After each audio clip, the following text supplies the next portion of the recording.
Welcome back to All This Math. This is Professor Parker, and please support your local libraries. Support your local libraries. Go borrow some books. Bring the books back, though. You know what I'm saying? Yeah. So let's get into some ACT prep. All right, ACT prep, of course, the ACT is an alternative to the SAT. And oftentimes, a lot of the ACT questions are much more straightforward, and they just involve algebra. They don't really try to trick you. Like a lot of the SAT questions, really, like the math is not that difficult. The geometry, the algebra, the data analysis, it's not that difficult. But the way they word the questions, they purposefully word the questions in ways that are meant to confuse you and meant to trick you. If you're not prepared and if you haven't already done some sort of SAT prep, it might be very difficult for you. But the ACT typically is a lot more straightforward. Let's read the problem, though. This says if xy equals 144. Now, don't get intimidated. I know you might get triggered. You might get intimidated. Try not to. These are variables, all right? X and Y.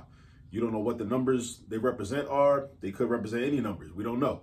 But two random numbers, X and Y, multiply together to equal 144, right? It just shows a relationship. It's an equation that shows a relationship, all right? Two different numbers multiply together. They happen to equal 144. Also, X plus Y equals 30. Another relationship, another equation, another relationship. Those same two numbers from this first equation, if you add them two numbers together, they're going to equal 30, all right? And at the same time, the first number, which is represented by X, is greater than the second number, which is represented by Y, all right? Now, what is the value of X minus Y? So if you know what X is and you know what Y is, then you subtract X minus Y to get the answer. It's got to be one of these five choices, right? So X minus Y is either 4 or 6 or 18 or 22 or 24. All right, now I'm gonna do this problem in a couple of different ways, right? The first way I'm gonna do it is as if I don't really know a whole lot of algebra and I just want to like try something out, you know, to figure out the answer. Now, this is what I could do. If I know that X times Y equals 144, that means that I'm looking for factors of 144. Now, this problem there is one caveat or one reason to be cautious.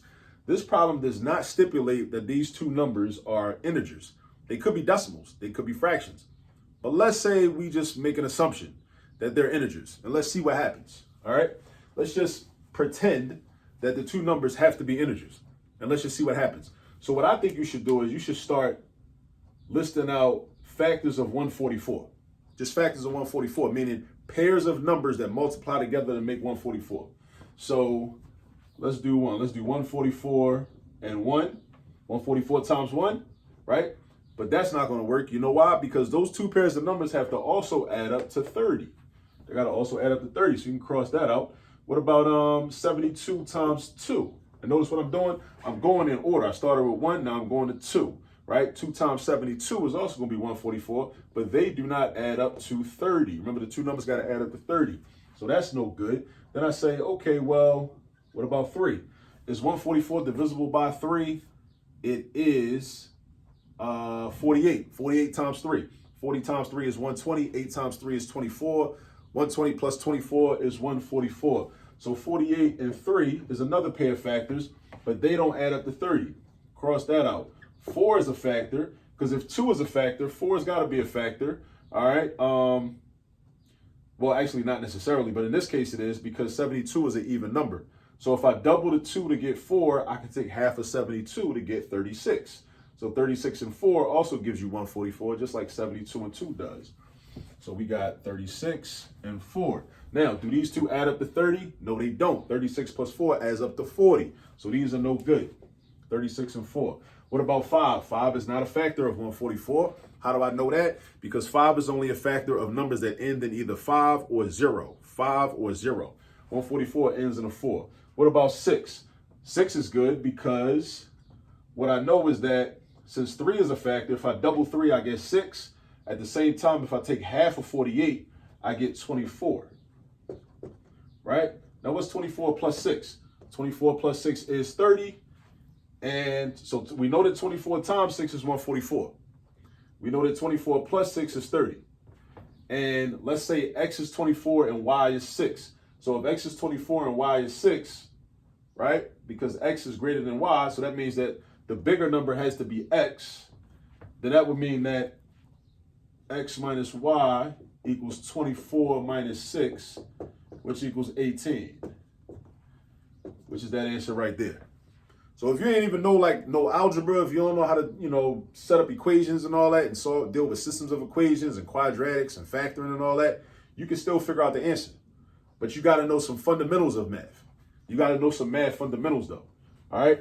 So we see what we did. We just took factors of 144. We took factors of 144 and then we seen if they also satisfy this situation right here. Right. So 24 and 6 also adds up to 30. All right. But let's say we want to do it the algebraic way. I'm going to show you the algebraic way. All right. So this is a system of equations. Right. Let me use a different color to distinguish my two methods. So I'm going to write xy equals 144. And then I'm going to write x plus y is equal to 30. Right. This is my system. Right. I got two equations with two variables, x and y, right? This is a system. Now, what I want to do is I'm going to use the substitution method of solving a system of equations. And I want to create one equation that only has one type of variable in it. See, this got two types of variables, x and y. So what I could do is I could solve for y or x. It don't matter which one. And when I say solve, I mean solve in order to get an expression, not to get a specific number, because I don't have enough information to get a specific number. But I can do this. I can say y is equal to 30 minus x.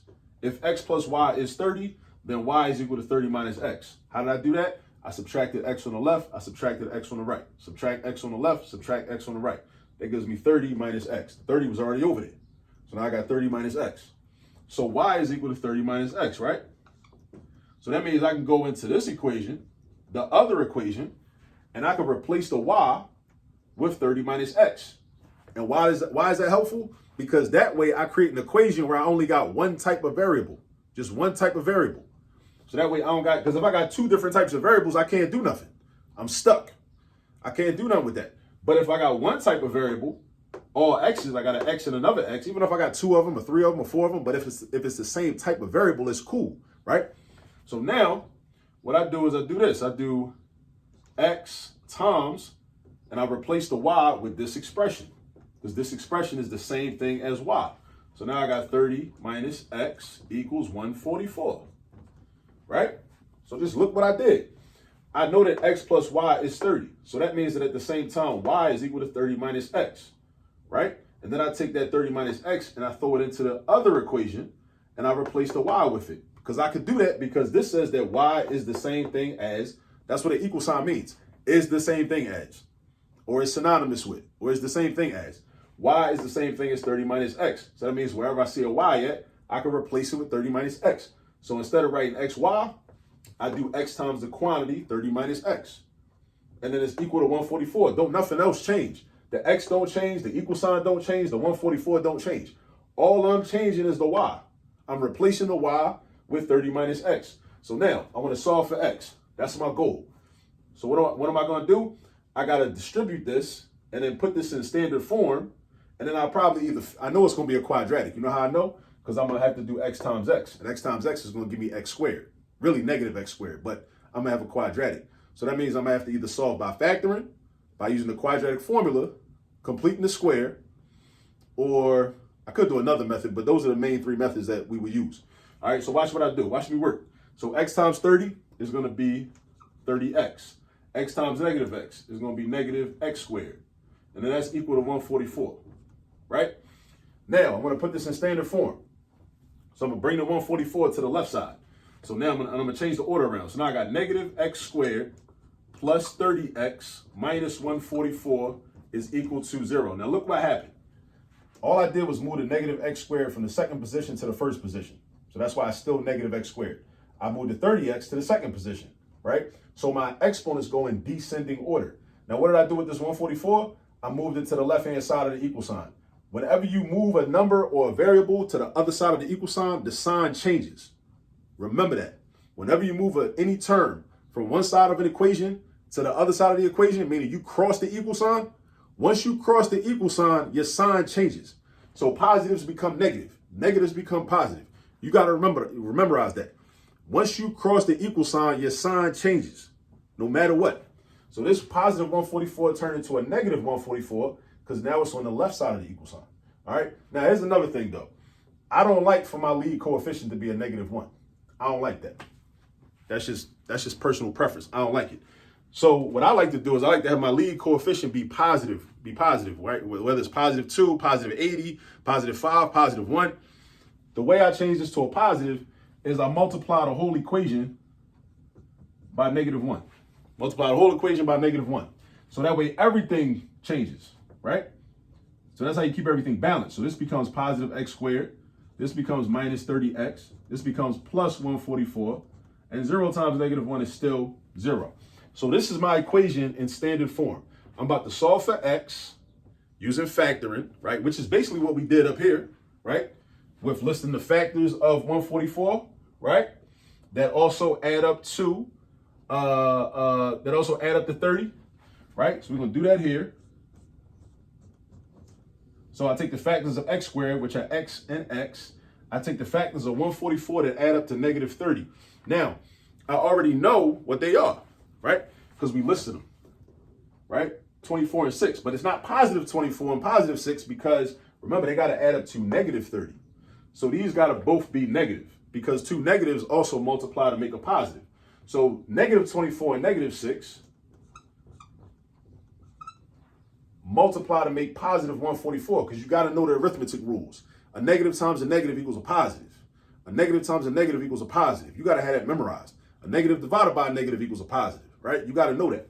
All right. So these are our factors. X minus 24 and x minus 6 is equal to 0. So then I set up two separate equations. This is how you do this. This is the next step. Then you do x minus 6 equals 0. And then you're going to do plus 24, plus 24. So you got x equals 24. And over here, you got x equals 6, right? Now, this can't be the answer. You know why this can't be the answer? Because we got to follow the instructions. It says that x is greater than y. And if x is 6, it's no way that you can add a number less than 6 to 6 to get 30. That's impossible. That's impossible. Now, granted, 6 times 24 does equal 144. But again, it says that x is greater than y. X is greater than y. So that means that the number that you multiply by 6 must be, or the number that you add to 6 must be less than 6.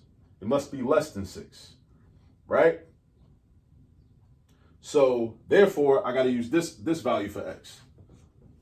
X is 24, all right? So if x is 24, that means that y has to be 6. X is 24, y is 6, because this is a quadratic.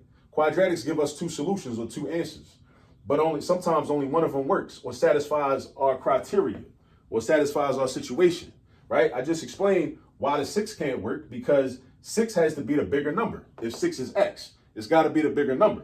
And there's no way you can add a number less than 6 to 6 to get 30, right? Let's just we can take a step back from the algebra and all that and just think in terms of common sense. That's not going to work. Like the math just not going to math. It's not going to work. So that indicates to you that 6 cannot be the solution, but 24 can, because I can add 24 plus 6 to get 30. And 6 is less than 24. See, this is greater than this. All right. So now that means that our two numbers are 24 and 6. So what is the value of x minus y? X minus y is still 24 minus 6, which is 18. And just like we got it the other way. So again, I broke it down. I showed you the algebra. I broke it down and I showed you like how to use fundamentals of math, like just understanding factors. But the first step is to really understand what you're reading. And actually, let me back up before that. Before you understand what you're reading, you can't get psyched out. A lot of people, they get intimidated when they read a problem like this. You can't get intimidated. But the best way to avoid becoming intimidated, I'm going to tell you, is to do a lot of these problems. Because once you do a lot of these problems, you become familiar with them. So if you're familiar with it, then why would you be intimidated? It makes sense that, like, if you're a person that doesn't have a lot of confidence in your math ability and you've never seen a problem like this, those two factors combined will lead you to be intimidated, potentially. But if you have some confidence, or even if you don't have a lot of confidence, but you've done a lot of problems like this. Like I've seen a lot of these type of problems. Then when you see them, you're like, okay, I know how to approach these problems because they don't change. What's going to happen is they'll just change the numbers. But the methodology of how to solve the problem is the same. That remains consistent. All right. So that's why you got to practice. I say that almost at the end of every one of my videos. Go get some practice. You got to do yourself a favor. Watching these videos is cool, but it's not enough. You got to go get practice so you can become comfortable. All right. So we did it two different ways. We dealt with the factors, all right, that satisfy the criteria. Two numbers that multiply to make 144 that also add up to 30. And then we did it the algebraic way. All right. Treated it like a system of equations. And then we created one single equation, solved that equation by factoring. And then we were able to know what X was. So then by doing that, we were able to figure out what Y was. And then we were able to find the difference between the two. And either way, we get the same answer. So you got choices. You got choices. You could do it the algebraic way, or you could do it the more fundamental mathematical way using factors and using the information that you got and kind of just, run it through the numbers.